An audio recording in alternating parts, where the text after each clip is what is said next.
नमस्कार दोस्तों। तो फाइनली यहाँ पर न्यूज़ आई है कि जापान पहला देश ऑफिशियली बन गया है जो कि कोरोना वायरस की वजह से यहाँ पर रिसेशन में गया है।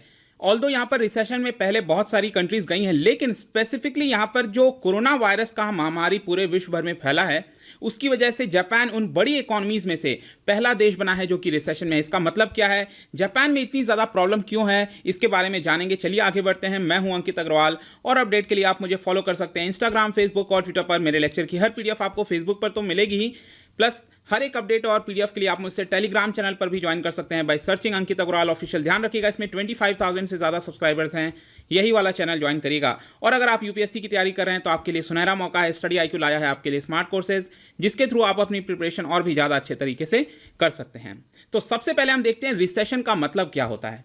देखिए, आपको पता है कि जो इकोनॉमिक साइकिल होती है, इकोनॉमिक साइकिल जब मैं कहता हूं तो ग्राफ में जब आप इस तरह से कोई चीज बनाते हो, मतलब कि आपको पता है कि आपकी इकोनॉमी जरूरी नहीं है कि हमेशा आगे ही बढ़ेगी। आपकी इकोनॉमी ऊपर जाती है तो फिर कोई सिचुएशन आता है जिसकी वजह से नीचे आती है, फिर ऊपर जाती है, नीचे आती है। इसको हम इकोनॉमिक साइकिल कहते हैं। लेकिन जब आपकी इकोनॉमी नीचे आ रही होती है और वो लंबे समय तक नीचे आ जाती है, जब जीडीपी आपकी नेगेटिव ग्रोथ में जाने लगती है लंबे समय के लिए, तो उस पर्टिकुलर सिचुएशन को हम रिसेशन के तौर पर कह सकते हैं। लेकिन यहां पर आपको ध्यान रखना है, ऑफिशियली ऐसा कोई डेफिनेशन नहीं है कि इस पर्टिकुलर सिचुएशन में रिसेशन में गया है। लेकिन ज्यादातर अभी तक क्या होता है कि कंट्रीज के द्वारा यह माना जाता है कि अगर आपकी इकोनॉमिक ग्रोथ, किसी भी देश की इकोनॉमिक ग्रोथ अगर निगेटिव में चली गई है फॉर 2 कॉन्सेक्यूटिव क्वार्टर, मतलब कि आपको पता है साल में टोटल 4 क्वार्टर्स होते हैं, तो यहां पर अगर लगातार 2 क्वार्टर में आपकी इकोनॉमिक ग्रोथ नेगेटिव में चली गई है, फॉर एग्जांपल मैं इंडिया का बोलता हूं, सपोज इस समय हमारी देश की जीडीपी 5% के आसपास है, लेकिन 2020 का पहला क्वार्टर, दैट इज अप्रैल से लेकर जून तक, ये पहला क्वार्टर जो 3 महीने का है, इसमें अगर मैं कहता हूं कि हमारी जीडीपी -1% चली गई, और इसके अगला वाला क्वार्टर जुलाई से लेकर सितंबर तक का, ये 3 महीने का, अगर इसमें भी अगर हम -2% पे रहे या फिर माइनस कोई भी ग्रोथ रही, तो यहां पर हमारी जीडीपी रिसेशन में चली जाएगी। ऐसा रूल ऑफ थंब है, ऐसा ज्यादातर कंट्रीज के द्वारा माना जाता है। और इसी को देखते हुए, जैसा कि आप न्यूज में देख सकते हो, Japan economy officially enters recession for first time since 2015। तो एक बात होता है कि 2015 में भी जापान रिसेशन में गया था।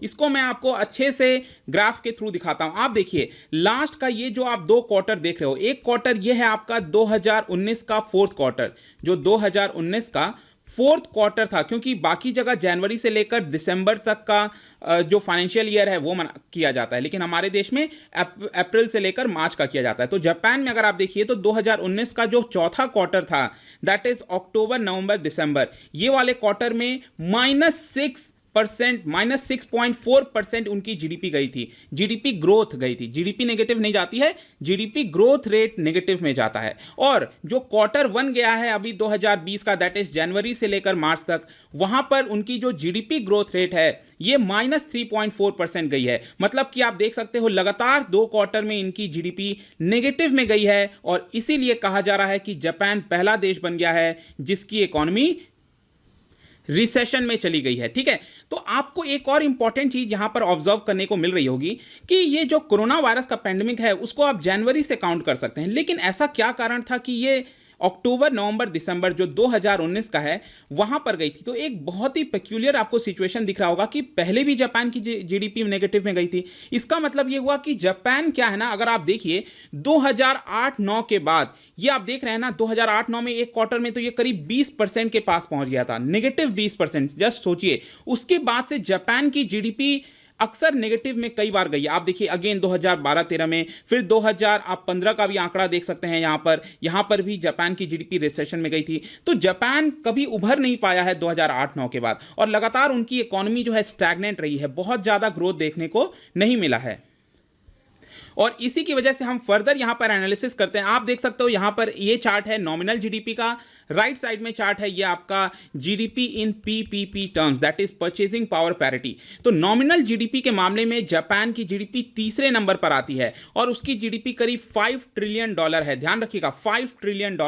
तो यहां पर जब मैं आपसे कहता हूं कि उनकी जीडीपी ग्रोथ रेट नेगेटिव में गई है, तो उनका जो जीडीपी है ओवरऑल, पूरा जो इतना बड़ा जीडीपी है 5 ट्रिलियन का, अब उसमें कमी आएगी। ठीक है, तो ये 5 ट्रिलियन था, अब ये 5 ट्रिलियन से नीचे आने लगेगा क्योंकि नेगेटिव में जा रही है। जितना पहले प्रोडक्शन होता था अब इस साल उतना प्रोडक्शन नहीं होगा। और वहीं दूसरी तरफ आप जापान का अगर पीपीपी टर्म्स में देखेंगे तो ये 4th नंबर पर आता है और यहां पर थोड़ा सा उसकी जीडीपी ज्यादा है, दैट इज $5.45 ट्रिलियन। तो यहां पर थोड़ा सा ज्यादा है, लेकिन अगेन इसमें भी गिरावट देखने को मिलेगी।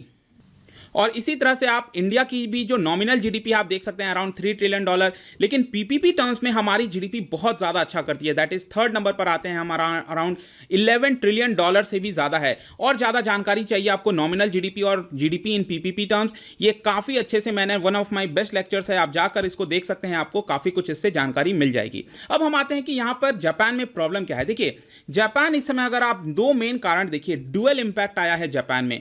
एक तो जापान में जो कोरोना वायरस है, ऑब्वियस सी बात है इसका बड़ा संकट आया, लेकिन काफ़ी ज़्यादा यहाँ पर जापान के लोग और काफ़ी इंटरनेशनल एक्सपर्ट जो हैं वो भी काफ़ी ज़्यादा शॉक हो गए थे जब जापान ने अपने देश में सेल्स टैक्स बढ़ा दिया था। आज आप क्या देख रहे हो? आज आप ये देख रहे हो कि हर जगह यहाँ पर टैक्सेस में कमी लाई जा रही है, लोगों के बैंक खातों में पैसे डाले जा रहे हैं, हर एक देश ट्राई कर रहा है कि यहाँ पर लोगों के पास पैसे दिए जाएं। लेकिन आप जापान में देखिए वहाँ पर जो सेल्स टैक्स है ये 8% से बढ़ाकर 10% कर दिया गया। तो अगेन ये 2 एक और मेन कारण बन जाते हैं जिसकी वजह से यहाँ पर जापान की जीडीपी नेगेटिव में जाते हुए दिख रही है। नेक्स्ट अगर आप यहाँ पर देखिए तो जापान जो है वो काफ़ी हद तक अपना जो सप्लाई चेन है, ट्रेड है, वो काफ़ी हद तक चाइना और यूएस के ऊपर डिपेंडेंट था। और इस समय हमें पता है कि चाइना और यूएस का इस समय क्या पोजीशन है। यूएस का मतलब केसेस और डेथ का आंकड़ा बहुत तेज़ी से बढ़ गया है, जिसकी वजह से अगेन चाइना और यूएस से जो दोनों यहाँ पर सप्लाई आना था वो अच्छे से नहीं हो पा रहा है, ट्रेड नहीं हो पा रहा है, राइट। और इनफैक्ट मैं आपको ये बताऊँ, जापान अभी तक फुल लॉकडाउन में नहीं गया था। उनका जो कंट्री है वहाँ पर जिस तरह से हमने अपने देश में करीब 1-1.5 महीना पूरा टोटल लॉकडाउन देखा था, जापान ने अपने देश को फुल लॉकडाउन नहीं किया था, जबकि उन्होंने just state of emergency declare कर दी थी अपने देश में। वहाँ पर मैं अगर आप देखेंगे ये जापान का मैप है, यहाँ पर मेन 4 आइलैंड्स हैं, होकाइडो, होन्शु, शिकोकू और क्यूशु। तो अगर आप इसमें देखेंगे तो जापान में करीब जो अलग अलग डिविजन्स आते हैं, जैसे हमारे देश में डिस्ट्रिक्ट्स होते हैं, उसी तरह से छोटे छोटे वहाँ पर जो डिविजन्स हैं उसको कहा जाता है प्रीफेक्चर्स। तो टोटल 47 प्रीफेक्चर्स हैं। तो यहाँ पर रिसेंटली जो स्टेट ऑफ इमरजेंसी डिक्लेयर की गई थी तो 39 में यहाँ पर लिफ्ट भी कर दिया गया है। लेकिन अगेन जो इमरजेंसी है उसमें भी स्ट्रिक्टनेस लाई गई थी ताकि यहाँ पर कोरोना वायरस को रोका जा सके।